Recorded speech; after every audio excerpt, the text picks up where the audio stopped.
Well, in a private email, not meant for public consumption, to another one of your professional colleagues, this is what Mr. Shankman said, talking about your lying. He said, "It is unfortunate that this is not the first, second, third, or whatever occasion that this sort of thing has occurred.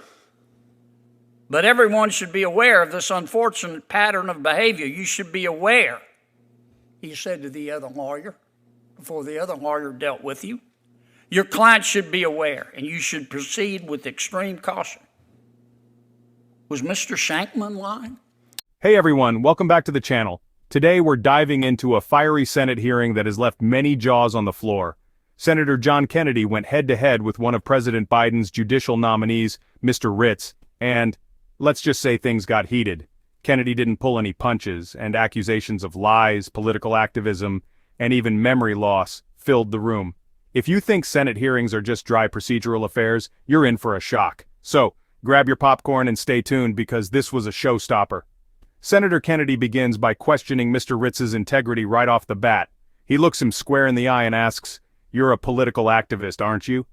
Senator Kennedy doesn't just drop accusations, he came prepared. He brought up a speech Mr. Ritz gave when he was sworn in as a United States attorney. In that speech, Ritz laid out his definition of justice. But Kennedy pointed out something unusual. Ritz's definition went beyond just the law. It covered voting rights, pipelines, bus routes, and even access to clean drinking water. Kennedy hammered him, questioning if these political issues are really what justice is about.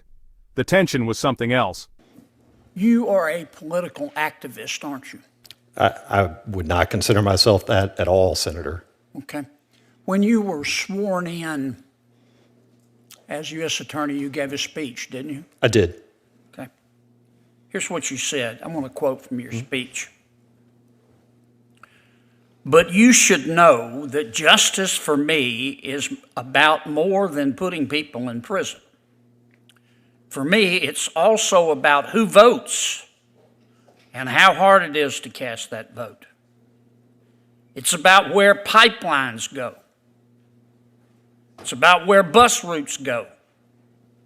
Justice is about whether people in all zip codes can get a loan,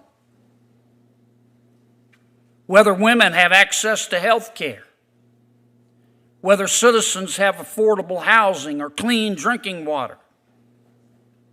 Sometimes those are Department of Justice issues. Sometimes they are not. But for me, they're all justice issues." Did I read that accurately? I believe so, Senator. Okay. You have a history of lying to your professional colleagues, don't you? That's not true, Senator. Okay. Do you know a former public defender named Stephen Shankman? I knew him to a degree. I'm not sure we ever had any cases together. I knew who he was, yes. Well, in a private email, not meant for public consumption, to another one of your professional colleagues, this is what Mr. Shankman said, talking about your lying. He said, "It is unfortunate that this is not the first, second, third, or whatever occasion that this sort of thing has occurred. But everyone should be aware of this unfortunate pattern of behavior. You should be aware," he said to the other lawyer, before the other lawyer dealt with you.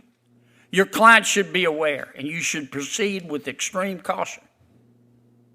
Was Mr. Shankman lying?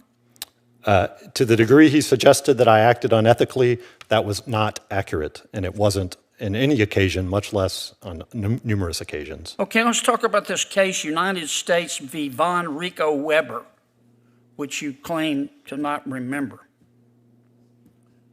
But before I do that, a few seconds ago, you lied to Senator Hawley, didn't you? I'm under oath, Senator. I did not lie. You said you have no knowledge of any complaint, professional complaint made against you, didn't you? I said I have no knowledge of any sort of formal complaint, and he read from a letter that I don't believe I ever saw. And you were shocked. You If never heard of that before. If there were a formal complaint, that, as I said, I had not known about that. Okay. You were amazed. I don't recall any of that. Any? I recall this Mr. Weber's You have case. amnesia about it. Again, I am unaware of any formal complaint or investigation. Certainly was not, You believe in the Tooth Fairy?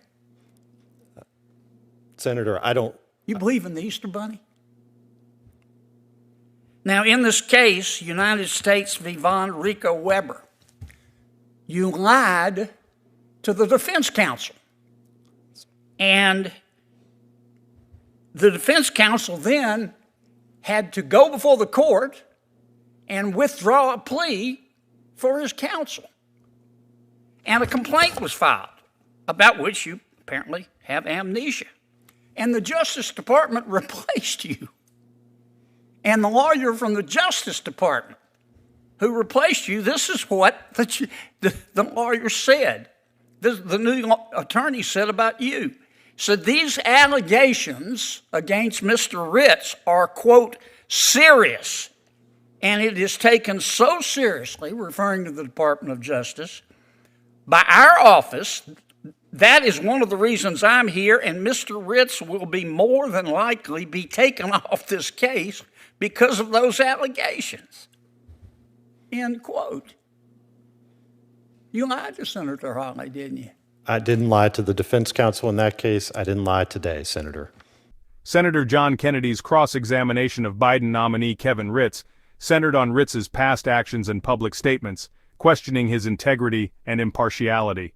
Kennedy highlighted a past speech in which Ritz framed justice as going beyond conventional legal duties to include broader social issues like voting access and environmental equity, casting Ritz as a political activist instead of a neutral judicial figure.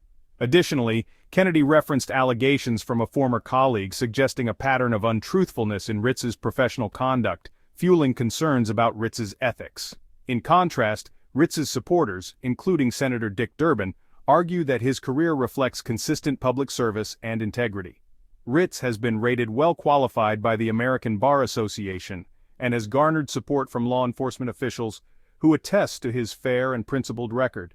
This divide illustrates the tension in recent judicial confirmations where candidates' broader social views are scrutinized heavily and any perceived partisan alignment can lead to contentious hearings. While Kennedy's intense questioning has stirred debate, Ritz's potential confirmation largely depends on whether his record and endorsement from established figures can overcome these concerns. This situation exemplifies how political and ethical considerations intersect in the judicial appointment process, often shaping public perception of a nominee's qualifications and impartiality. All right, that's all for today's breakdown. What do you think? Was Senator Kennedy too harsh, or was this exactly the scrutiny we need for judicial nominees? Drop your thoughts in the comments, and let's get a conversation going. And hey, if you enjoyed this deep dive, make sure you hit that subscribe button and give us a thumbs up. I'll see you in the next one, where we uncover more hard-hitting moments in Washington.